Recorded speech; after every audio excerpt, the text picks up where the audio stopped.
let's have a roll call, please. Gong. Here. Bailey's. Here. Elliott. Here. Diaz. Here. Whitlatch. Here. Figliano. Here. Aguilar. Here. And let's stand for the Pledge of Allegiance. I pledge allegiance.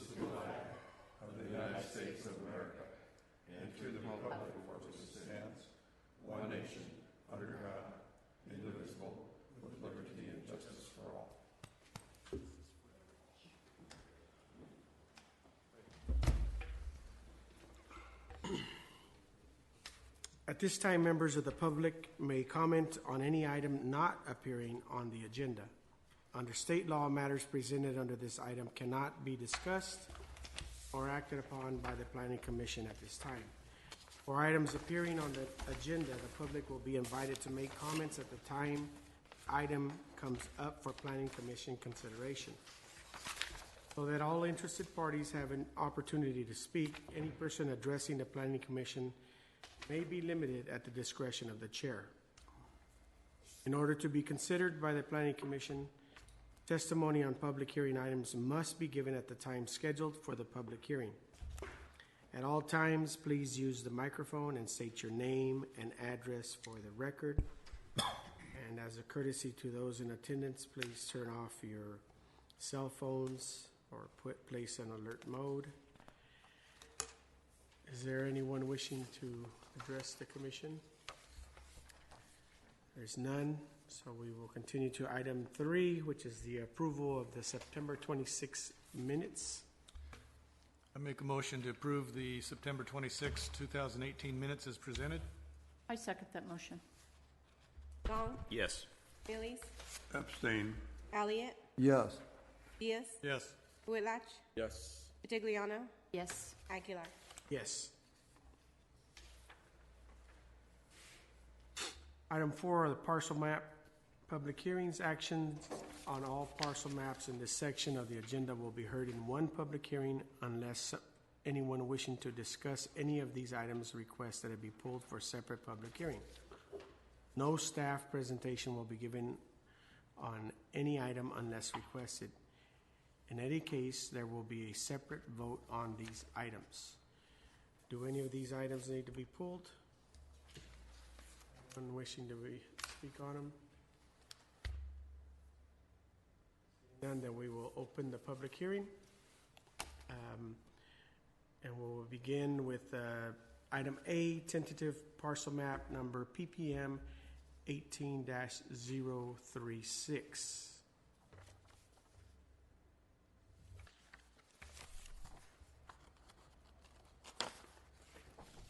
Oh, we gotta close the public hearing. Sorry about that. I go ahead and make the motion. We approve category exemption consistent with the California Environmental Quality Act and the state's CEQA guideline pursuant to Title 14 California Code Regulation, Section 15303, Class 3, pertaining to new construction or construction or conversion of small structure and conditionally approved tentative partial map number PPM 18-036 with the exception and final map waiver. I second that motion. Gong. Yes. Bailey's. Yes. Elliott. Yes. Diaz. Yes. Whitlatch. Yes. Figliano. Yes. Aguilar. Yes. Item B, tentative parcel map number PPM 18-037 and final site plan number PSR 18-007. Make a motion, we approve category exemption consistent with the California Environmental Quality Act and the state CEQA guideline pursuant to Title 14 California Code Regulation, Section 15303, Class 3, pertaining to new construction or conversion of small structure and conditionally approved tentative partial map number PPM 18-037, final site plan number PSR 18-007, and waiver of the final map with one exception. I second that motion. Gong. Yes. Bailey's. Yes. Elliott. Yes. Diaz. Yes. Whitlatch. Yes. Figliano. Yes. Aguilar. Yes.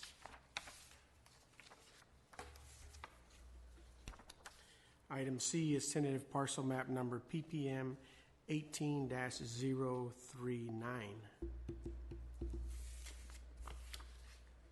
Make a motion, we approve category exemption consistent with the California Environmental Quality Act and the state CEQA guideline pursuant to Title 14 California Code Regulations, Section 15303, Class 3, pertaining to new construction or conversion of small structure and conditionally approved tentative parcel map number PPM 18-039 with the exception and final map waiver. Second that motion. Gong, Yes. Millies, Yes. Elliott, Yes. Diaz, Yes. Willach, Yes. Vitigliano, Yes. Aguilar. Yes.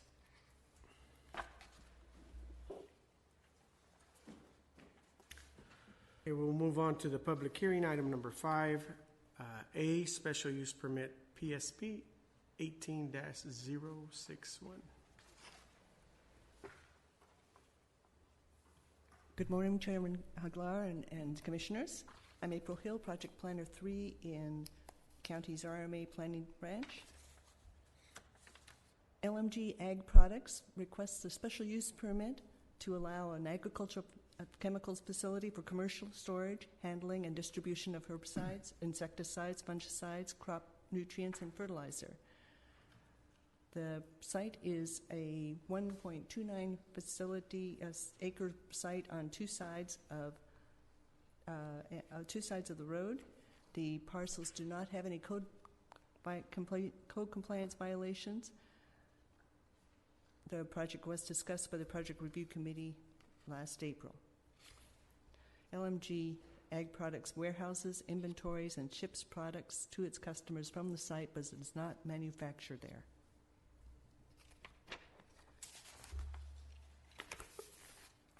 Property is located on Avenue 260, about west of Road 140, Lovers Lane, and about half-mile southeast of the Visalia urban area boundary. The site is located outside any urban boundary and is subject to the Rural Valley Lands Plan with a land use designation of Valley Agriculture. Proposed project is consistent with the relevant policies of the Tulare County General Plan with a conditionally approved use permit.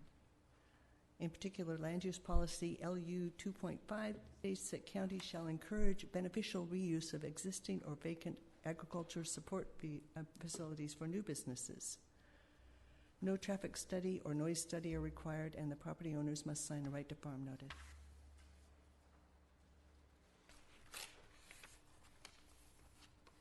The site is zoned AE 40, exclusive agriculture 40-acre minimum, and the parcels were legally created.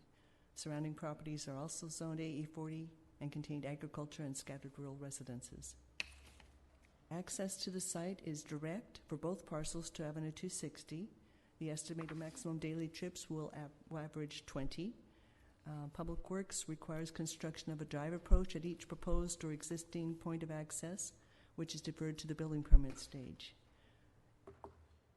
They also recommend an irrevocable offer to dedicate 5 feet of additional right-of-way along the south side of Avenue 260 across the frontage of the southern parcel.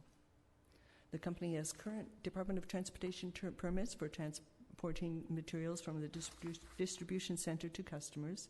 It's required to secure a pest control dealer permit from the California Department of Pesticide Regulation and to comply with rules and regulations of the San Joaquin Valley Air Pollution Control Board and other applicable federal, state, regional, and local agencies. Here you see the 40-acre parcel on the north side of Avenue 260. Down at the southern end, they have a shop, storage buildings, and a residence, which is on a 0.4-acre portion, with crop acres on the remaining 39.6 acres. 1.3-acre parcel on the south side of Avenue 260 contains a residence converted to an office, a farm equipment yard with a cement slab, and a lean-to. And the proposed use on that side will occupy about 0.9 acres of the parcel. And as mentioned in the general plan section, applicant plans to use existing structures on the two parcels. This page shows the full size of the parcels. The business operational hours are Monday to Friday, 7 a.m. to 5 p.m. in the summer, and on Saturdays by appointment only. In the winter, operational hours change to 7 a.m. to 4 p.m. Between 5 and 7 employees will work one shift. Currently stored on the site are 4 or 5 company pickup trucks, 1 propane forklift, and 7 trailers. All on-site parking areas shall be surfaced for all weather conditions and maintained. The county fire department requires the applicant to schedule a site inspection to determine what's needed to comply with the safety requirements, although there is a fire hydrant on the northern parcel. Environmental health requires a hazardous materials business plan if hazardous substances stored on the site exceed the thresholds. They also require equipment storage areas to be properly maintained to prevent nuisance of dust, odors, vector harborage, and breeding. Existing septic systems will be subject to the local agency management program, the LAMP requirements. It's a close-up of the existing and proposed structures. On the north side, a metal building is being used to store non-corrosive, non-hazardous chemicals. There's a lean-to that the applicant has enclosed just recently. On the south side parcel, the residence has been converted to an office, and they propose adding a 2,000 square foot lean-to with 2 enclosed sides for dry sack storage of non-hazardous materials, and a 1,000 plus or minus square foot tank farm for non-hazardous liquids. The existing buildings will need change of occupancy buildings permits for the commercial use. And no manufacturing will take place on the subject site.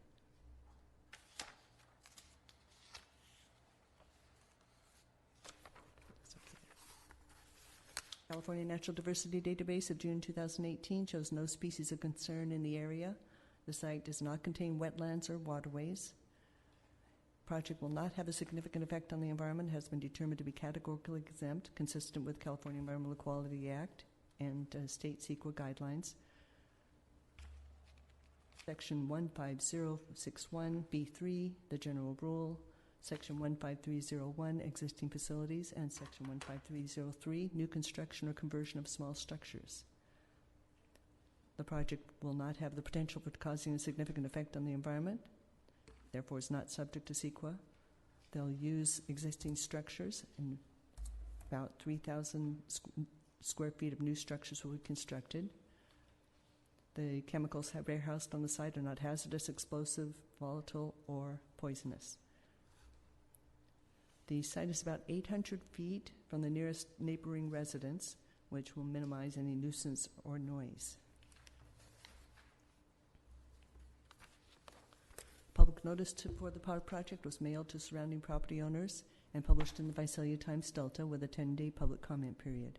No comments were received. The applicants are in the audience. If you have any questions for them. Yes. Are the applicants the owners of the property? Pardon? They are not. Relatives. Who owns who is the owner of the property? Relatives. Pardon? Relatives. Van Groningen Okay. and Cox. That Van Groningen on the deal? Yeah. Okay. Oh, yes, it is. I can see it out there. All right, yes, I was concerned that it might be L.E. Cook, and I've got property listed from Cook right in the area, and it might be a conflict, but there's no conflict. I had a question, April. Is there any special conditions? I didn't see any in terms of handling the fumigants and pesticides or anything like that. That's more under the auspices of the state agencies and the environmental health. That's why they're required to get a hazardous materials business plan.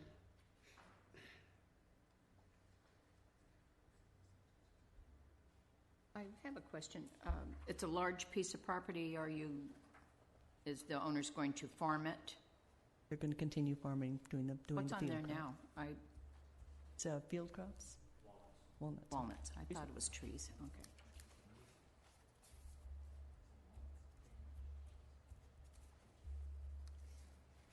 Any other questions of April? At this time, we will open the public hearing. If there's anyone wishing to make a comment, please step forward. State your name and address for the record.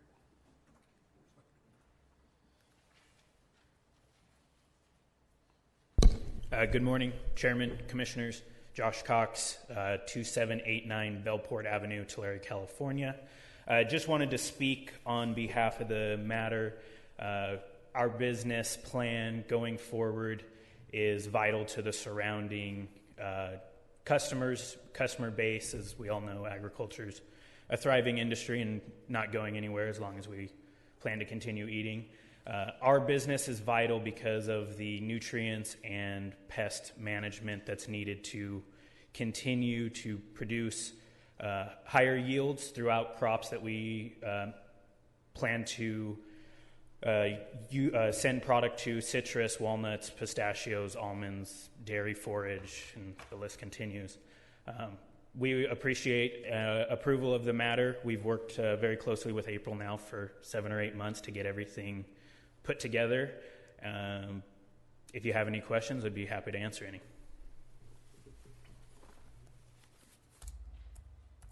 F, so we couldn't ask.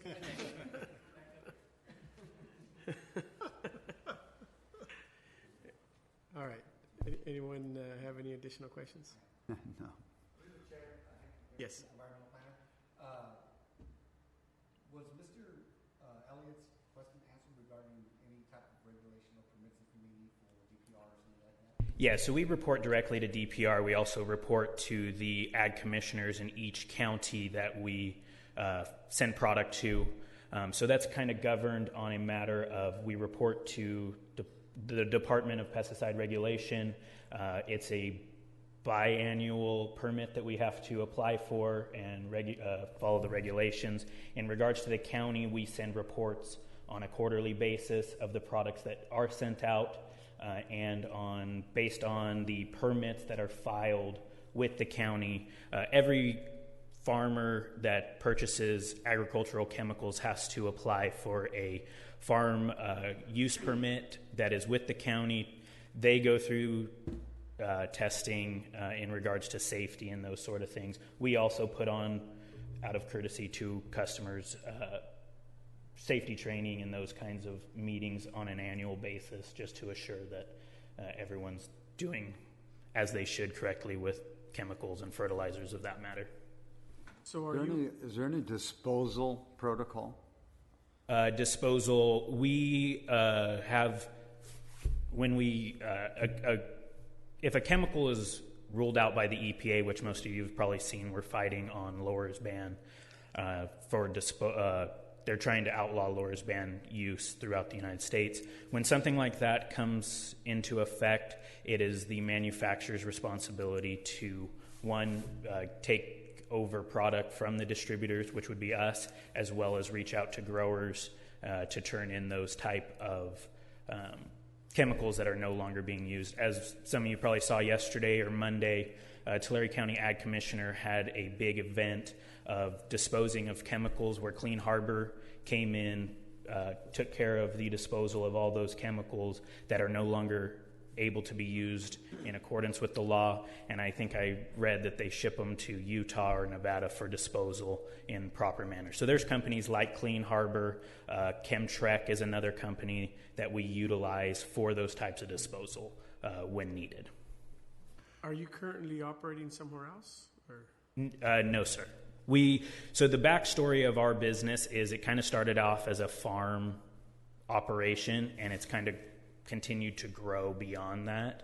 And since we have applied for our conditional use permit to continue to expand and grow beyond the quote-unquote farm operation that it's been running as. So this is more of a curiosity question. So your products aren't used by people that, quote, grow organic foods, is that right? Actually, that's incorrect. Organic. Well, that's why I'm asking. Yeah, organic production is very regulated by a company or governing boards like OMRI. There's a lot of products that we use that are OMRI registered, which since means that they can be used for organic production. So we have actually customers that are looking at the organic model. They can still spray chemicals that are registered with OMRI and turn in their reports and those sort of things. So the thought that organic is no chemicals is kind of a false statement. It's chemicals that are not as harsh to the environment based on production and what kind of chemicals are in the inert matter and actual active ingredients and those sort of things. So I guess a simple answer to your question is we do plan to have chemicals that are OMRI registered that can be sold for organic production. And those have to be disposed of in a similar manner? In regards to if they are outlawed or correct, yeah, they would still fall under the chemical threshold. A lot of it comes down to labeling and marketing. There's several products that are one name, it's a organically registered product, and then there's also another name that it's not organically registered. The price is different, the marketing's different.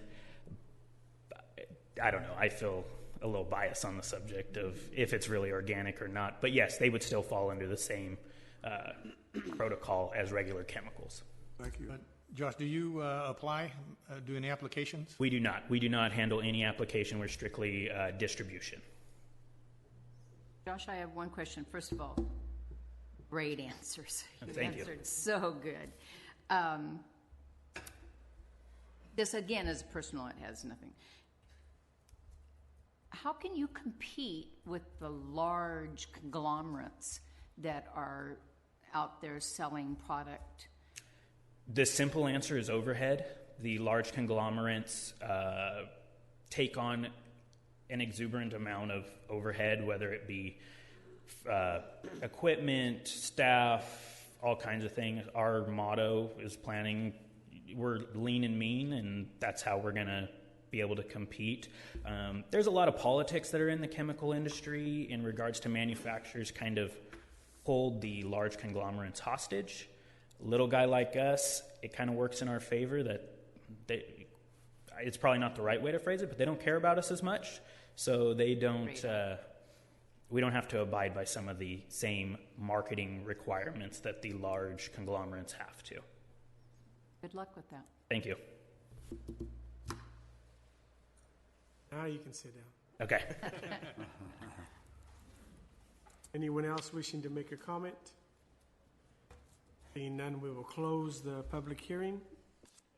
Turn it to the commission.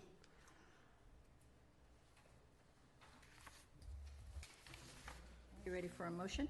Yes, ma'am. I'd like to make a motion that we approve categorical exemption consistent with the California Environmental Quality Act and the state CEQA guidelines pursuant to Title 14 California Code Regulations, Section 15303, Class 3, pertaining to new construction or conversion of small structures, and conditionally approve special use permit number PSP 18-061. I'll second that motion. Gong, Yes. Millies, Yes. Elliott, Yes. Diaz, Yes. Willach, Yes. Vitigliano, Yes. Aguilar. Yes. Just like to make a point that today was the Gong Pitliano show. Thank you. Hour and a half to spare. He's a man on a mission, though. I think he had some extra coffee. Unless I Aaron think drags he it did. on. I can't talk that fast. Yeah, I'm thinking they're going to hire him for those legal disclosures pretty Yes. soon. Yeah, at the end of commercial. Yeah. All right, let's continue with the director's report. Okay, so I can talk for an hour and a half, so be prepared. I have a few items to go over, but I'll try to make it quick. Right now, the ACFP mediation is occurring down in Santa Barbara, and hopefully we get a favorable decision by the mediator. Mike Washam, Jason, some of council, and Steve Worley headed down there yesterday. So we'll hear back hopefully fairly shortly on the result. Mike Washam was at ICSC shopping for business for the county. So hopefully he's working with an economic development company right now, especially looking at sites in Cutler, Rossi, and some other areas of the county. They had some sites they were specifically trying to shop around. So that's a great opportunity, and we're glad we hooked up with this economic development consultant. We were at Poplar Cotton Center last night in front of the school board for the community plan, and they are they're okay with us moving forward with their plan full speed. It's been a long time waiting. It was regretful back when there was opportunity back in the before the recession for subdivisions to move forward there, that they were not able to move forward. So we are trying to do everything in our power to recapture some of that. It might be a little bit late, but there are very few home builders looking around right now. So we gave them a list of our older tentative maps, one of them being Poplar Cotton, so they could take a look at. They do have capacity in Poplar Cotton Center, which unlike some of our other communities. So we're trying to get that one moved forward as quickly as possible to catch up with our other general plan amendments at the board. We've already used 3, so we have 1 left. So Sequoia Gateway, Poplar, and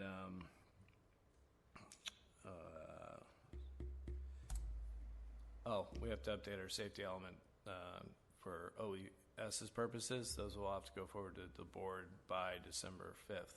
So we're trying to get to December 5th to do 1 more general plan amendment. We were presented the Merit Award for Economic Development Opportunities and Empowerment yesterday at the California American Planning Association meeting down in San Diego, which regretfully we couldn't attend because we worked so hard for you. So we are here. We lost enough staff to the mediation, so we thought it better that we stay. Plus, they gave us the Merit Award.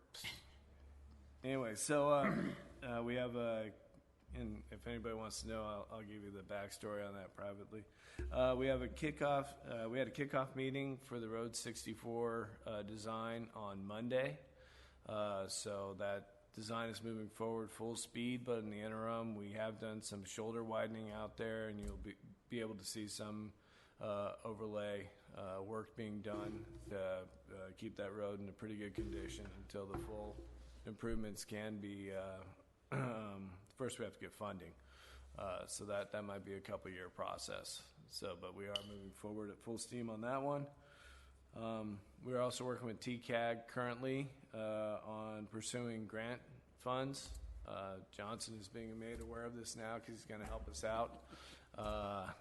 There's some cap and trade money that's been freed up, and also the SB1 money. We want to make sure that we get in line for the allocation in case it disappears. So at least we'll be able to post some projects that could be funded.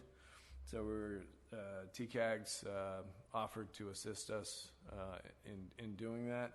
And we're also working with the Leadership Foundation to achieve the same goals. There's cap and trade money for planning grants out there. So we'll hopefully be able to get those and get some projects out of it. Next meeting, we will do a workshop for Sequoia Gateway. We'll also have the first hearing for Redfield in a long time, so it'll be an exciting meeting. Hopefully everybody's here. And then mid-November, we're looking to return Dollar General from Springville to you. So that'll be exciting as well. 14th, 13th, I think 14th. What's the date, Velma? I believe it's 14th. 14th. The notice said it went right to the Board of Supervisors. It never said the commission. That was the meeting that had the public notice ending on the 22nd of October. Then it said it went to the Board of Supervisors. It never mentioned the Planning Commission. Well, That's the notice I got. So I think that would be not necessarily correct. Interpreted it that way. it was in writing. It said that. I didn't interpret it. I read it. No, I think it does have to go back through the planning That's commission. what I thought. Yeah. So I'm not. Probably read it in a newspaper. That was from no, Fresno. He got his Fresno from Beach. Fresno. No, I got this Fresno from the Beach. county. Got it from the county. The only notice don't that's like been us here posted anyway. so far for that project is in regards to the environmental impact report. The actual notice that would be the rightful notice would be the one that goes forth for the public hearing. So when we do send out notice for the November meeting, in front of the planning commission, that would be the one November? that would be in the record for November. So yes, we do intend on coming back in front of you. And I wouldn't, it would be nice to bring it back to the board directly, but I think we have to go back through the same process if we are to follow our interpretation of what was ordered by the judge.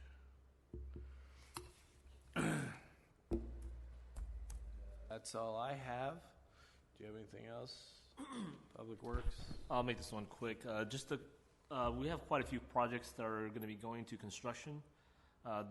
We have one, the Bear Creek Road over Rancheria Creek. That one we just recently awarded the contract to, I believe, AG Construction, but I'd have to verify that. But we're looking to construct pretty soon.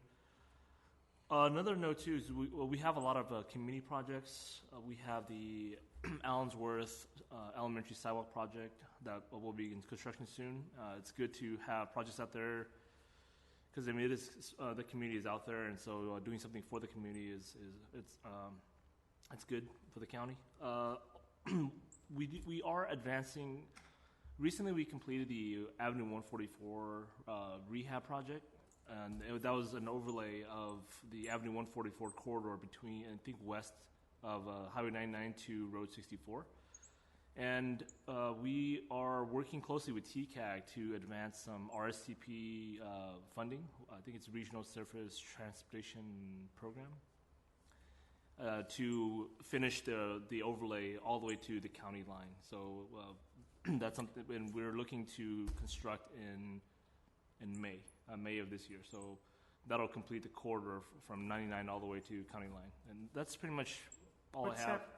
Yes. What's happening east of 99? Because that's closed off, right? That's the one that goes to Porterville, 144? That's where they did that turnabout? Except it's past the turnabout. It's east of the turnabout. Yeah, where it's, East of the where it's turnabout. closed. Yes. Again. I'm not sure on that one, so I'd have to look into it. It's been closed for probably 2 months now. Oh, yeah. Maybe not quite 2 months, but it's been closed for quite a while. It's torn up. Yeah, I have no idea. I'd have to look into that and report back to you. Yeah, I thought it was interesting that it was closed for the turnabout and open for about 4 months and then got closed again. Not just the local farmers, they're fixing it. Yeah, they're just fixing it themselves. It's east. Yeah, east of Yeah. East, yeah. Yeah, so yeah, that's but those are the highlights. In a couple weeks here again. A lot of the projects that we have right now will be in the construction phase. So at that point in time, I'll report back to you. But really, right now, we're working closely with TCAG to finish the Avenue 144 corridor, and that's something we're pretty excited about to complete rehabbing an entire corridor, at least west of the 99. So Very nice so far. all right. It's very nice so far. I have a question. Yes. 120, my special road, from 64 to maybe 90 something. It's done. Are you gonna continue to go east and finish the road to the 99? 120 Avenue. Avenue 120? I'd have to look because the every year the RMA director and the chief engineers, they develop an improvement plan, and the improvement plan which pretty much identifies these are all the transportation projects that we'll have that'll be in design or construction, and so I'd have to take a look at that list because but as far as forecasting, as far as knowing what the chief and the RMA director have planned, I'm not sure. But if I look at the current plan we've established, and I believe we brought it to the board for approval in June. So if I take a look at that, I'd be able to report back to you if we are going to do something on Avenue 120. Has some really craters in that road. I wouldn't doubt it. Actually, this is interesting. RMA truck comes and takes I call them the boulders, the big chunks, and throws them off to the side of the road, because if a big truck goes by and picks one of those up, somebody's going to lose a windshield for sure. So they do that, and that's how bad it is. I mean, they just throw them over to the side of the road, So if you go down 120, you could see it. It's all down the road where it's pretty bad. And my question on that, because of my mind, when we okayed as California Dairies, let's say we okayed that project, and there were road fees involved with that most of the time, or a large dairy, or do those just go out? Do they, I mean,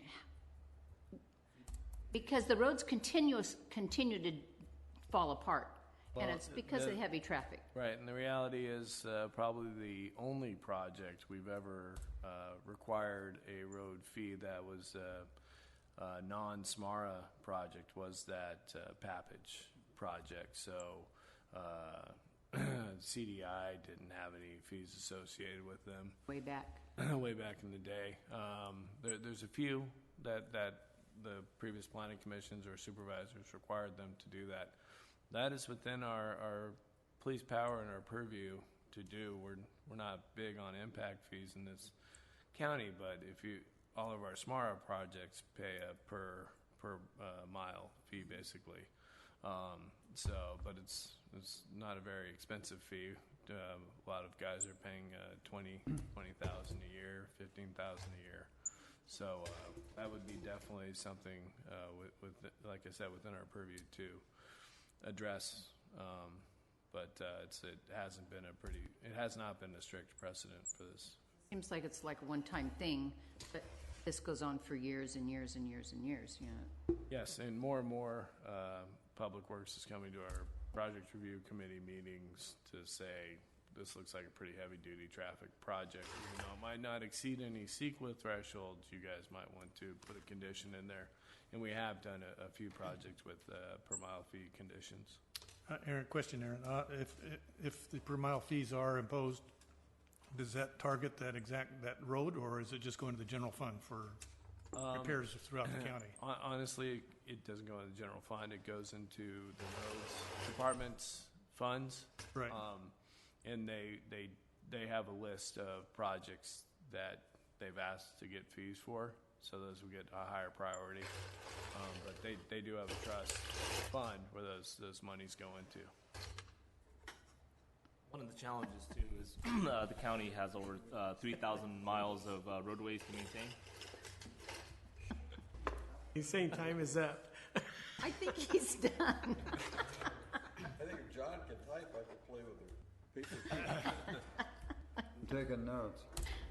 Mr. Chair, I've got a All these request. guys are going to hear from me. No. I've got a request. I would like to recommend that we direct Vilma to get Johnson a plaque with his name and title on it, so that we'll be treated like everybody else. Yeah, so he feels like everybody That's else. right. I think that's true. No, so that will force him to come to our meeting first. That's right. So that if you do that, then I'd have to get a jacket like these guys to fit in a little bit. Yep. But one last comment is that the county does have over 3,000 miles of roadway that we maintain. And so we're always actively trying to seek funds, whether it be CMAQ, which is Congestion Mitigation, I forget what it stands for. Air quality. Thank you. Air quality funds, RSTP, ATP, which is Active Transition Program, Highway Safety Improvement Program. There's all sorts of fundings out there that we're actively trying to get. But again, we do get Measure R as well, and there are many other funding sources. But it is definitely a challenge to, and it's going to be more so in the future to maintain a lot of these roads. And you are correct in the fact that the trucks are what deteriorate the roads, but at the same time, it's vital to the county too. So it's definitely a challenge. But we see you guys everywhere. You're out there. We are out there. Yes, definitely. And I'd like to commend Public Works and especially Reed for being as active as they have been, and a lot from a little bit push from the board and Mike Spada to get to where we're at now. So we are getting as many projects done and you're saying it, you're commenting about all the roadway improvement. Yeah. They want bicycle lanes on all of it now. All right. Well, they're also doing a good job up in Three Rivers, I want to say.